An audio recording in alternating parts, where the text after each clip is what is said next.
Okay, good morning.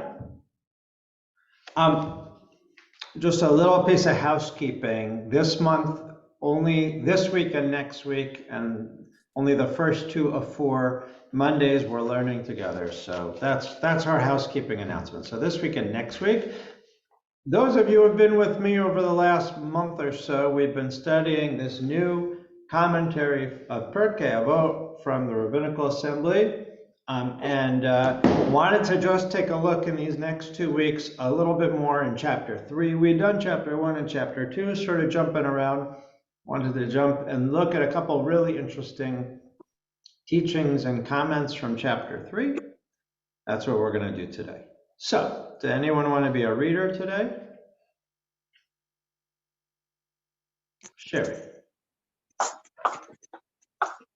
All right, I guess Sherry's going to be our first reader. Judy, I'm going to mute you because we can hear you.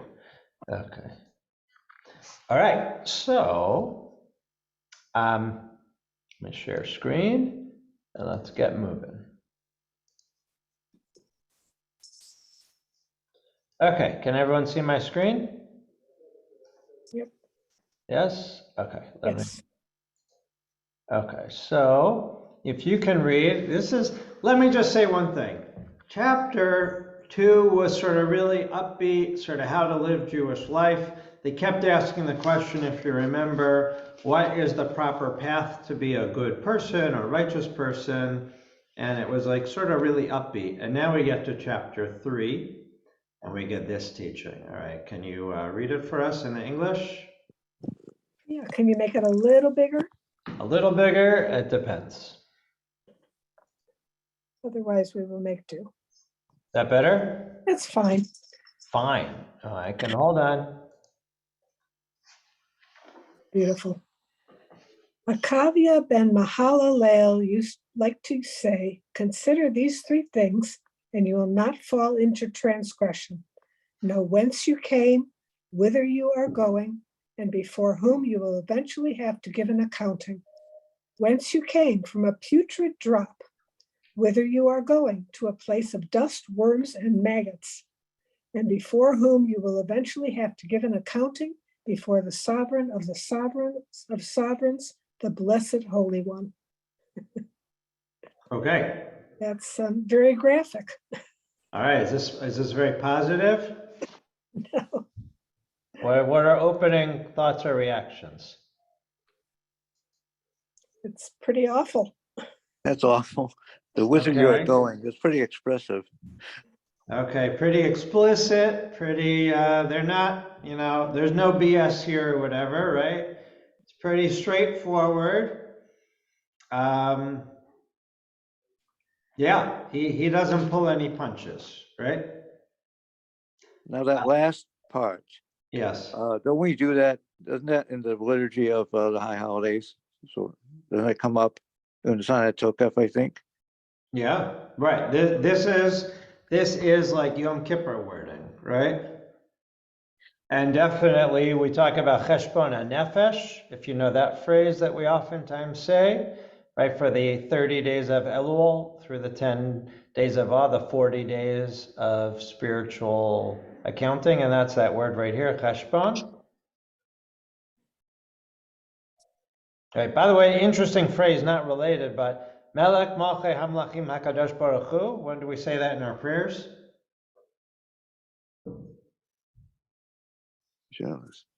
Yeah, Shalom Aleichem, right? That's the phrase we say for God in Shalom Aleichem. It's not a normal phrase that we say, so just a side note that terminology is there. So we have this really interesting teaching. Does this sound like a teaching we've heard before? Sound like anything we've heard before? Any ideas? Can I show you what it sounds like before? Yes? I will show you. Hold on. I gotta do it right though. Boom. Can you still see my screen? Whoa. Yes. Yeah. Yep. Yes, you can still see my screen. Okay, good. Okay, we're gonna look at A vote 2-1. Hopefully it'll give it to us. Okay. Chapter 2, number 1. Look at what at the end of it. Apply to your mind 3 things, and you will not come into clutches of sin. Know what there is above you, an eye that sees, an ear that hears, and all your deeds are written in a book.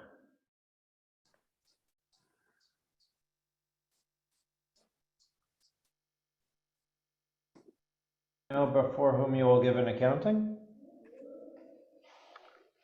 What do you think?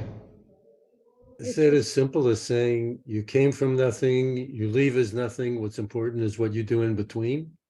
Yes, but he didn't phrase it that way, but yes. Yeah, or like, we talk about like the dash mark on a tombstone, right? That the dash mark is the most important thing, what you do in the middle. Right. Yeah, but notice that they say it in very different ways, right? This one in chapter 3, Rabbi Akavia ben Mahalel is very stark, right? He's laying it out. This is the truth, the emes, right? The emes is, right? This is how you begin, this is how you end, right? And that you will always give an accounting for what you do in the middle. Yeah, Bob? I'm wondering about the word putrid. Putrid, yes. What's your question? Well, is that what's said in the Hebrew, or is that? All right, here we're Ruth. Yeah. Seruta. Yeah. Suha is like smelly or not Not not pleasant. nice. So yeah, putrid is a good translation. I'll check my calendar, my dictionary. Keep going. Okay, thank you. We get our Hebrew helper here. Does anyone know about this guy Akavia ben Mahalel? You see someone that you know well.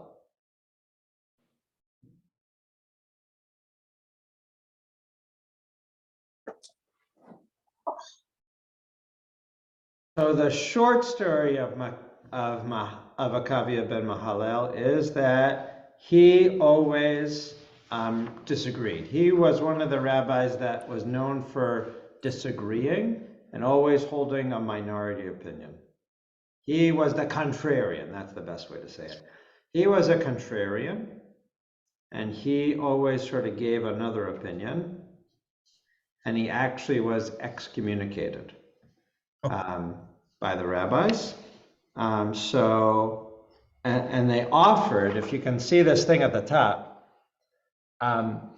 they offered him a position in the government or in the rabbinic leadership if he would change his opinion, if he would agree with the majority. Av Beit Din, it's a pretty important thing. Head of the national court.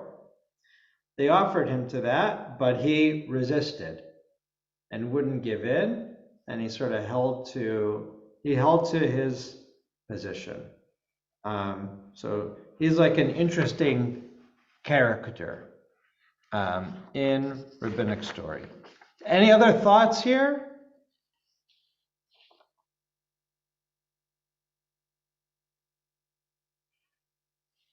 By the way, does that part of his story that he never gave in to pressure from the outside and that he made his own sort of personal choices, does that at all fit into this idea of how he breaks down the 3 things that we're supposed to do?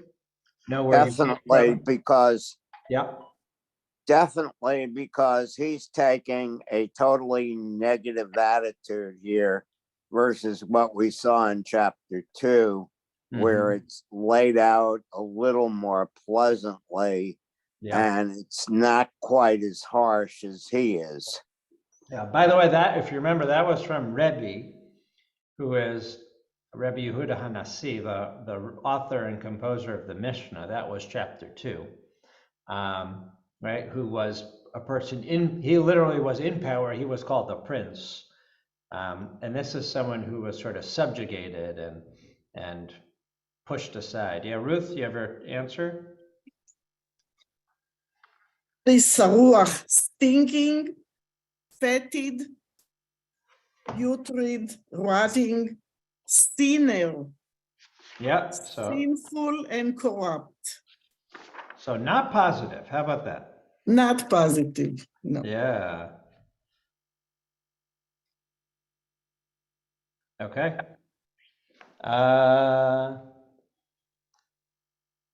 Here we go. So here's a little commentary. Are we ready?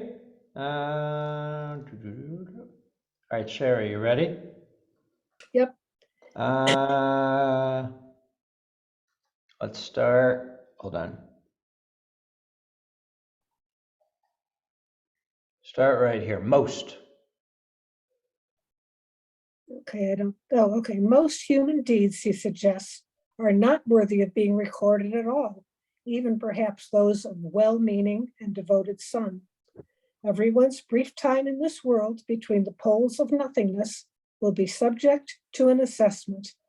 And one senses that Akavia felt that most people, maybe even he himself, will be found wanting. It is indeed a dark perspective that we meet in this Mishnah.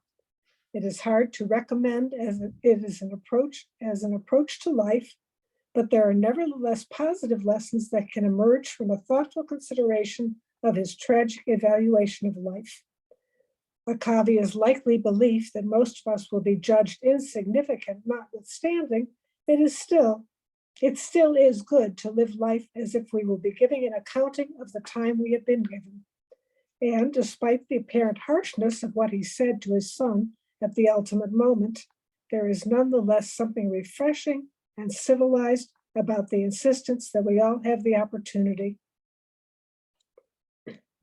And thus? And thus the obligation to earn an assessment of significance. In a world in which so much wealth and prestige is inherited, and in which preferential treatment is often accorded based on legacy rather than on merit, Akavia's voice stands out for its austere integrity and reminds us that the only kind of dignity and recognition worth having are those that we have personally earned. What do you think? Did that redeem it a little bit?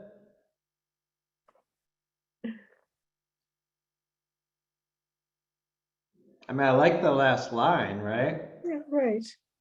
Right, the idea that we should be judged on who we are and what we do, right? Right. Not on what station we were born into or anything else. All right, any other comments or thoughts based on that commentary? That was Rabbi Tucker's commentary. Now we're going to get Rabbi Tamar's. Okay, so we don't always look at this, but just for you to know, she oftentimes connects a Hebrew poet or writer or a prayer or a biblical phrase with each one of these teachings. So she actually takes a writing from A.D. Gordon, Aleph Dalet Gordon, who was a early Zionist writer. And she connects that to this parsha, or to this teaching. So, Sherry, you want to start reading this if you have? If you have a heart that aches, if you have a soul capable in some way of serving as a container for the nation's pain, then you have something to bring. If you have an effervescent intellect, hidden pangs of psychic trauma, a dream as yet uninterpreted, then you have something to bring. If there is the spirit of life within you, a spirit that yearns for life, for creativity, then you have something to bring. And even if you are gripped by deep despair that knows no respite, that is to say, if you have some part of the great despair, then you have something to bring. For the great power of great despair and creativity is perhaps no less great than the power of great faith. But particularly if there are deeds that you are working with others to actualize, that you yearn to actualize in a way that you yourself will not consider profane, then you have something to bring. Okay. Do you see the connection between this and the Pirkei Avot teaching?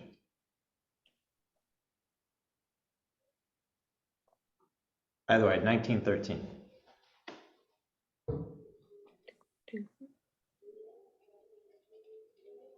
And does anyone see the connection that Rabbi Tamar sees between this from Aleph Dalet Gordon, A.D. Gordon, early Zionist writer, to Akavia,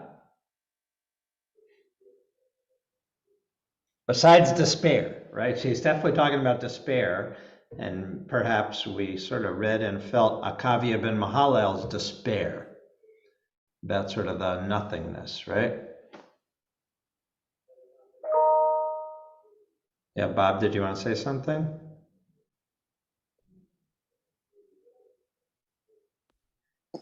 Yeah.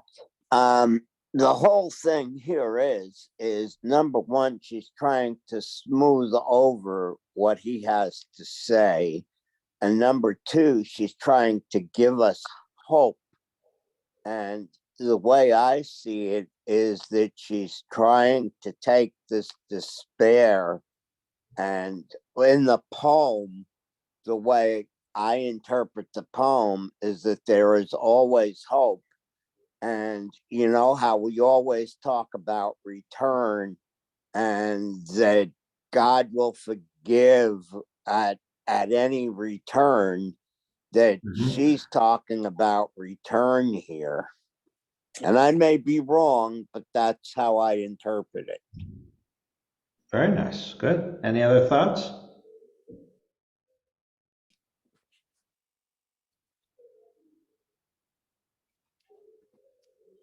I will jump in. If you remember, she always gives sort of a summation about Pirkei Avot in each chapter. So this is her like opening salvo on the third chapter. Sherry? Between despair and meaning. Yeah. Between despair and meaning, the pioneer. The third chapter of Avot will wander about in the interstices between despair and meaning, seeking to portray the delicate line between emptiness and existence that each human being must navigate. I'm going to pause you here for a second. Is that a good way to sum up what we just read, the opening teaching? That on some level there's an emptiness in life, and on some level there's an existence that we have to navigate, all the choices we make. I know it's stark. All right, keep going. Recognizing the inevitability of death, a person could simply decide to hole up in a room or to gravitate towards the abyss of complete chaos, deciding that there is no reason not to be a criminal, no reason not to give oneself over completely to the siren call of hedonism, even at the expense of others' well-being. After all, we are all going to die, so what difference does it make, whether we choose one path or another? However, the depths of despair also have the power to lead us in a different direction, even causing one's spirit to shake and quake, rousing and animating one to action. As long as a person feels, cries out, and questions, the impulse toward improvement and the power of creativity pulses within, eventually bursting forth from the heart out into the world. Behind people's puzzlement about the universe, there lies a hidden human talent for creating and building from within oneself something even a bit worthier than what had previously existed. The questioning soul can give rise to worlds of daring, audacity, action, and actualization. I'm going to pause you here. All right, Bob, you have a comment? Oh, you're muted, unmute. I can't believe this statement. Which Go one? ahead. If it's Bob Leeson, go ahead. I don't have any kind of a view of the world that corresponds to that anywhere. Yeah. Pretty bleak. Where is the word joy and happiness and fulfillment? Watching a little kid chasing bubbles. Yeah. I don't disagree with you. Yeah.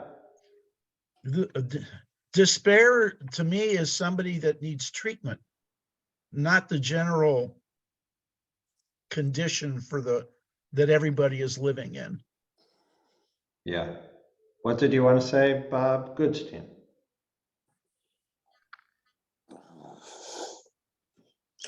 Despair, and living with it, and having had to live with it for the last 2 years, I know that statement that she's making is like what I've actually been trying to do with different organizations and with my wife, and with the feeling that there's work to be done. And am I going to live to see that work accomplished? Mhm. And this whole thing is just exactly how I feel. And yeah, there's reference in there, and I agree with Bob totally, that there's reference in there that somebody with despair does not feel at all. But on the other hand, somebody with despair, I don't think is running out to commit crimes. I think when you get a diagnosis that you're in a condition, I don't think you're in any shape to run out and necessarily commit a crime or commit adultery or commit anything else or Yeah. do anything else or commit murder. Rebbe Nachman of Bretzlaff was, much closer to contemporary. He lived, 150 years ago or whatever. I don't know if you know, he actually was diagnosed depressive. He lived with depression, and he's also the person that oftentimes taught the most about joy, and that as Jews we have to live with joy. So I think that sort of is a different statement. Yeah, I think there's a hint of optimism in this section, that you don't have to make the Ah, gruesome choice. You can make a yeah, choice to do better. very nice. Yeah. And just to let you know, right, what we'll look at later, and depending if we have the time this time or next time, remember what these rabbis are living through too, right? These rabbis are living through the destruction of the temple, of the Romans conquering Israel, of their implications and their persecutions and preventing rabbis from teaching Judaism, right? And to the point of killing them, right, if they practice Judaism or teach Judaism. And the Bar Kokhba revolt, which was unsuccessful, right? So there is world, not just world, there is stuff happening in their own lives. Plus, if you heard what I said, Rabbi Akavia, he had a contrarian opinion, and he was excommunicated from his own community because he held tight to his beliefs. So he had a lot going on. But I like, Sherry, that you focused on the positives. Good. Okay, keep going. The second chapter of Avot dealt with the spirit and with the language of faith, and the third chapter now turns to the image of the wanderer whose soul cries out in discomfort from a place of emptiness. This is the foundation of the idea of the chalutz, the pioneer, one who has the strength to blaze a path both for oneself and for others toward a life of accomplishment and meaning. The stance of the chalutz is a willingness to be pulled out or extracted, hechalutz, from structure to essence, which is the movement of recognizing futility and refusing to be absorbed into it. The movement of rebels and builders whose dissatisfaction with the status quo is the starting point toward revival.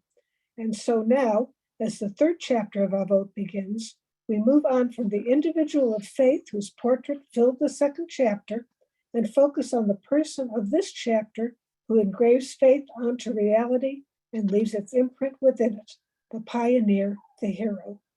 What do you think about her taking this as the sort of the backdrop, the source of what a chalutz is, the early pioneers who built the modern state of Israel?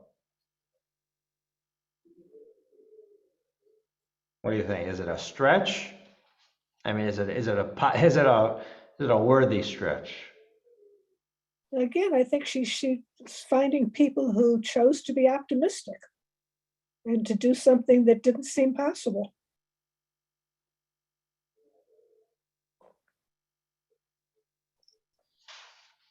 Any other I think comments? the pioneers were a perfect, perfectly correspond to the rabbis after the destruction. They Yeah, were people who were so optimistic. They were willing to put up with malaria and Arabs and yep, terrible conditions, but they had hope that there'd be redemption. And I think Yeah. that's what these rabbis are talking about. yeah. Yeah, no, I like it. I actually think it's sort of brilliant. Yeah. Thanks, Rennie. Other comments or thoughts? These are people with courage to press on even in the face of adversity. Yeah. Bob? The pioneer, they were leaving the depression of Europe, of the Holocaust, and then going forward. So it further amplifies from where they started. Mm-hmm. Yeah, Does it, being a pioneer, require faith? definitely. Yeah, and an optimism. Yeah, there's definitely a leap of faith there. Right, then if you look at what the last line, at least, that we have up here from A.D. Gordon, right, you yearn to actualize in a way, right? It's about actualizing, right? Being creative and actualizing, seeing that there's more, right? And she says, right, even, right, the power of great faith, right? That's even what A.D. Gordon says, right up there. Just to show you, by the way, or jump in, it's a really long commentary, so we're not going to read the whole thing, but it's very nice. I recommend the book. Have I not sold you on the book yet? I don't know, but right. So a couple interesting lines, right? So the human perspective sees a soul immersed in a body that is continually wearing out, if you can see my cursor, from the very moment that it first came into existence in the world. Such a soul tells a story with a beginning, a middle, and an inevitable end. Akavia argues that it is precisely those people who look directly at their finality and who recognize the fact of their eventual demise who will be able in some way to choose a proper path in the world, imbued with a sense of ephemerality that demands that one take responsibility for the limited time one has been granted, and that one fill that time in an appropriate manner so that one might rightfully call that time, as opposed to its end in death, life. It's really, in my mind, pretty beautiful, right? A really moving statement. So here's your putrid drop. Ruth? You there, Ruth? Yes, I am. Okay, she gives a second opinion. Is that okay? Go ahead. Okay. What is the putrid drop from which a person comes? The Hebrew translated here as putrid comes from a root that elsewhere in the Mishnah means to scratch.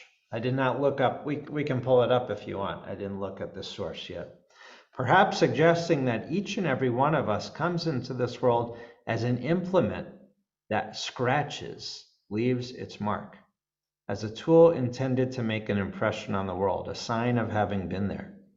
We should therefore not be hesitant about the damage we may possibly do if we act, if we touch and dare attempt to shape things. After all, the father of the Hebrew nation, Abraham, did so himself. And then there's a midrash that talks about it. So what do you think about this? This is definitely getting a little midrashic. She is, but there's an idea that it's about leaving our impression in the world. Did the Chalutzim do that? Did they scratch their way to make a change? Yeah, Ruth? They certainly did. Yeah. But I'm not sure how she connects that. Well, we're going to look this- at Kalim 30. Since we're here, we can go Kalim 34, and I'll tell you what it is, because I didn't look it up before. Kalim, what is it, 30? I lost my, I flipped it. 34, is that what it said? Kalim 34. Oh. There's no Kalim 34. What? Hold on. Anyone have Kalim lying around? What's Kalim? Anyone know what Kalim is? What's a Kli? It's a vessel. These are laws of holiness of vessels. In particular, here we're talking about for sacrifices and for other things. Okay. Anyone see the word? I see the word sorachat et hayad. Oh, I can't, there's something covering it on my screen. Okay. צלוחית קטנה There, שניתנה. right here. Do you see? Scratches the hand. Do you see that? Yep. Right. So, I mean, what she's saying here is there's a second, there can be a second reading to that word, putrid, right? That everybody has the opportunity to make their mark on the world. It's nice, right? What do you think?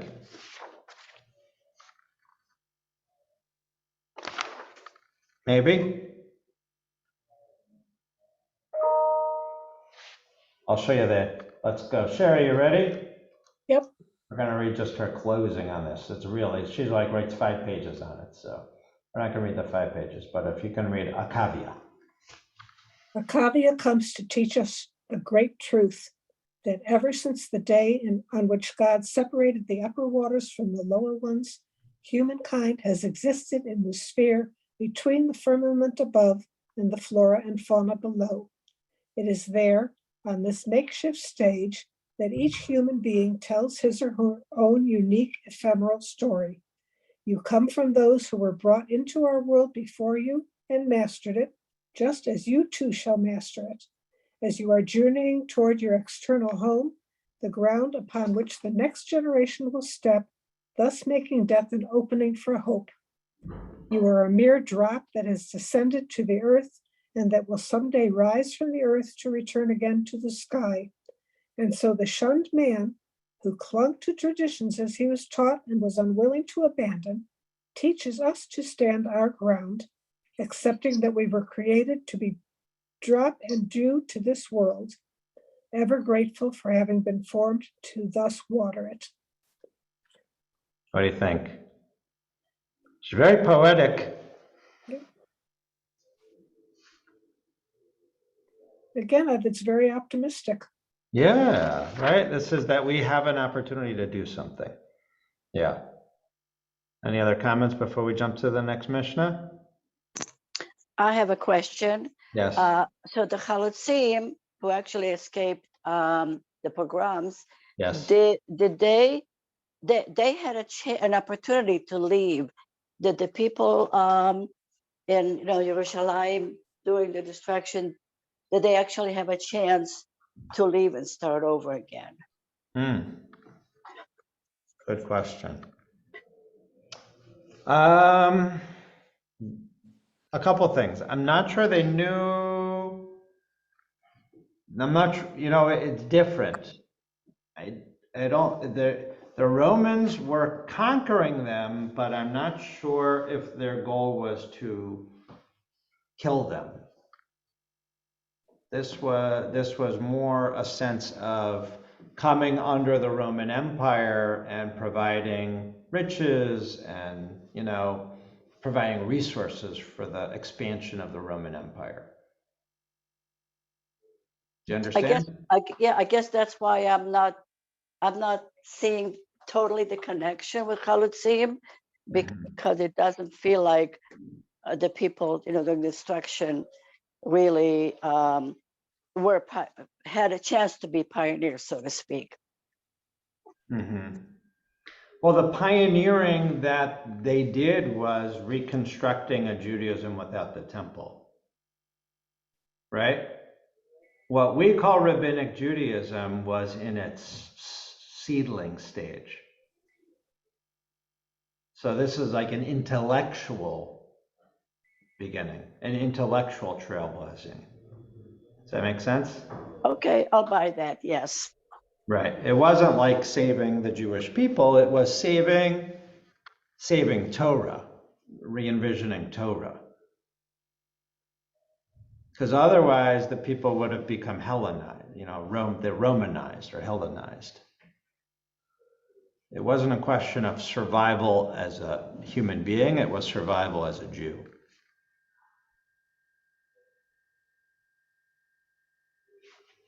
Right. Speaking of government, we're going to get to our next one. Okay, Sherry? Rabbi Hananiah, the deputy high priest, liked to say, pray regularly for the peace of the government, since were it not for the fear it inspires, people would swallow each other up alive. Okay. Do we pray for the government regularly? Yes. Yes, right, every single Shabbat, right? So if you remember, we have come across already teachings in Perkei Avot. Do you remember there was one like, stay away from the government? I don't know if we actually did it, but it's there, right? So there are all these mixed feelings about how to deal with government. So here it is, right? Rabbi Hananiah, the deputy high priest, pretty high ranking, right? Right, says, pray regularly for the peace of the government. By the way, which government is he living through? The Romans. Yeah, it's probably the Romans, right? Yep. Right. By the way, you might also know that there are synagogues now that are not reciting the prayer for the government for Israel. Do you know that? No. With everything going on with the question of the judiciary reform and the protests.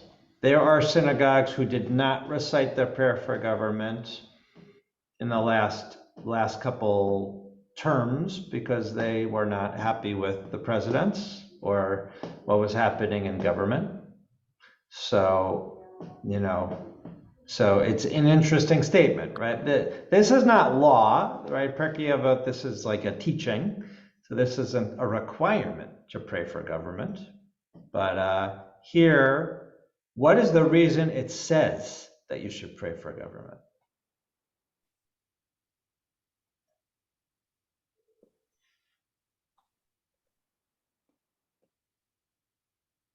What's the reason? Kind of negative. If people were left unencumbered, they'll eat each other alive. Yeah, so this is saying there is like a need, right? There is a need for government because what does it do? It protects us, right? From ourselves. Protects us from ourselves, right? Which is an interesting statement, right? And by the way, what are we supposed to pray for the government? That it be guided by highest moral principles. Yeah, I like that, but what does it actually say? What did Sherry read to us? Or what does the Hebrew say, if you can read the Hebrew? Bishloma. For the peace of the government. Right? The peace of the government. That government should be peaceful, right? Or something. So it's one thing, right? It's praying for a specific thing about government, right? That government should provide peace. Is that pretty good? Would we all probably agree with that, regardless of our thoughts of current governments, future governments, prior governments, that a government, one of the main things it should do is provide peace? It's not that the government will provide us peace. We are praying for the good health of the government, something like that. Maybe there is a different word. Here, always. Like when someone is sick, you pray for his health. Here, wait, this is how Rabbi Tucker says it. By the way, he writes here about like, why is this rabbi saying you should pray for Rome? Because, there could be a worse government than Rome, he says, right? All this stuff. But yeah, this is what you're saying. Our prayers should be that we should always pray to see stability of government. Our prayers should be that their actions always tend to the side of well-being, shalom, rather than to the side of self-aggrandizement, which can lead to the trampling down of those who get in government's way. What do you think? That's what Rabbi Tucker says.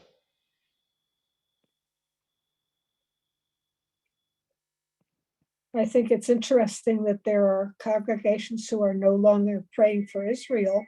I think now Yes, they're using a different version. They're not using, I shouldn't say that. They are praying for Israel, but the way that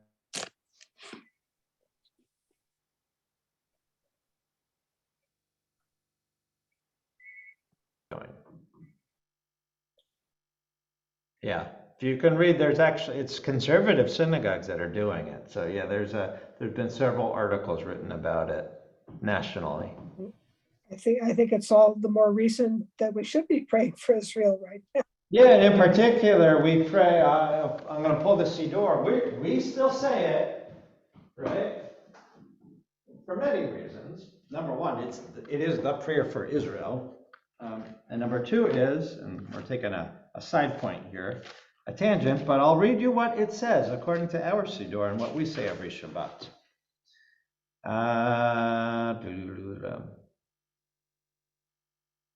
I'll give you the translation first, but I'll read it to you in Hebrew. Ushlach orcha v'amitecha derosheha sareha v'yotzea v'taknem b'yatza tova milfanecha. Guide Israel's leaders and advisors with your light and your truth. Help them with your good counsel. I don't know. I think that applies now, right? Yes? Regardless of if we agree, disagree with judiciary reforms, right? Don't we want the leaders of Israel to be guided by God's light and truth and to have God's good counsel? Absolutely. Can't find anything wrong with that. Yeah. So What are they changing it to then? If they don't like that, what are they changing it to? so some synagogues are reading quotes directly from Israel's Declaration of Independence.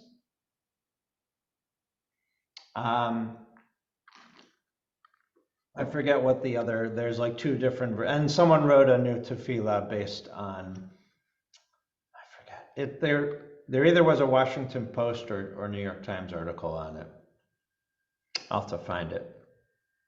I forget what they based it on maybe a psalm. I forget what they based it on. Okay, we're jumping if that's okay, because we got 10 minutes left. Okay, different opinion. Okay, Rabbi Hanania ben Taridion. All right, you want to read it, Sherry? Did somebody else want to read? We got 10 minutes. You can just finish it. Okay.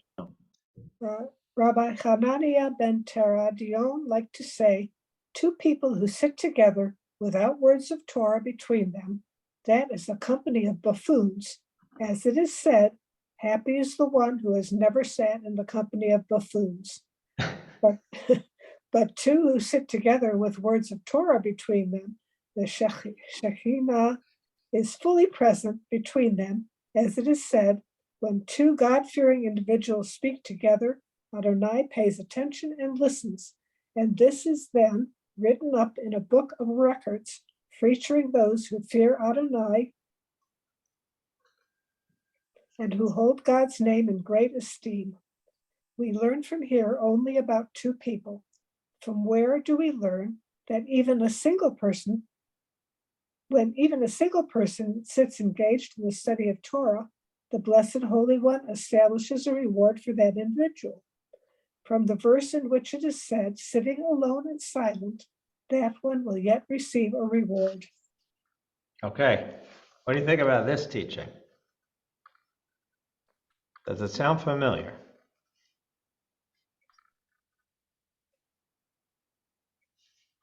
Have you heard it before? It does sound familiar, but I'm not sure from where. All right, so what should we always be doing when we're with people? Talking about Torah. Talking about Torah, right? And when we talk about Torah, who's also with us? God, right? Shechina, right? That we bring God, we bring God into us, right? It's interesting that similar to the opening Mishnah from this chapter, it says, right, then we'll be written up in the book of records. If you remember, that whole thing was like the goal of what we're supposed to do in between birth and death is do things that will, be recorded for positive things. So here it's saying we should always be engaged if we're with people in Torah. We should talk Torah. We should always be talking Torah and be careful with what we say. And then it gives this sort of ending thing, which is, how about if you're not with other people, when you're just with yourself, what should you do? Talk Torah, right? And then God can also be with us. All right, what do you think about this?